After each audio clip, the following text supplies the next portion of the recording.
கரூரில் நேற்று நடைபெற்ற அனைத்து துறை அதிகாரிகள் பங்கேற்ற ஆய்வுக் கூட்டத்தில் பால்வளத்துறை அமைச்சர் விஜயலட்சுமி சின்னசாமி கலந்து கொண்டு பல்வேறு திட்டங்களின் முன்னேற்றம் மற்றும் செயல்பாடுகள் குறித்து அதிகாரிகளுடன் ஆலோசனை நடத்தினார். கூட்டத்தில் பல்வேறு துறை அதிகாரிகள் மற்றும் அரசியல் கட்சி நிர்வாகிகளும் பங்கேற்றிருந்தனர்.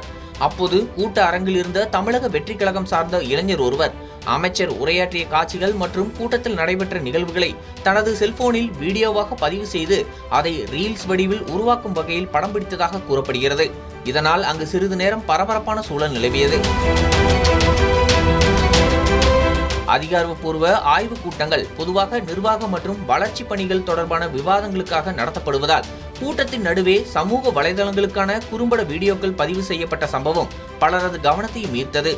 இதுகுறித்து அதிகாரிகள் மற்றும் நிகழ்ச்சியில் பங்கேற்றவர்களிடையே விவாதமும் எழுந்ததாக தகவல்கள் தெரிவிக்கின்றன. ஏற்கனவே சமூக வலைதளங்களை மட்டும் மையமாக கொண்டு அரசியல் செயல்பாடுகள் விளம்பரப்படுத்துவதாக எதிர்க்கட்சிகள் விமர்சித்து வரும் நிலையில், குறிப்பாக ரீல்ஸ் ஆட்சி என விமர்சிக்கப்பட்டு வரும் நிலையில், அதிகாரப்பூர்வ நிகழ்ச்சிகளிலேயே ரீல்ஸ் பதிவு செய்யப்பட்ட இந்த சம்பவம் அரசியல் வட்டாரங்களிலும் பேசுபொருளாக மாறியுள்ளது.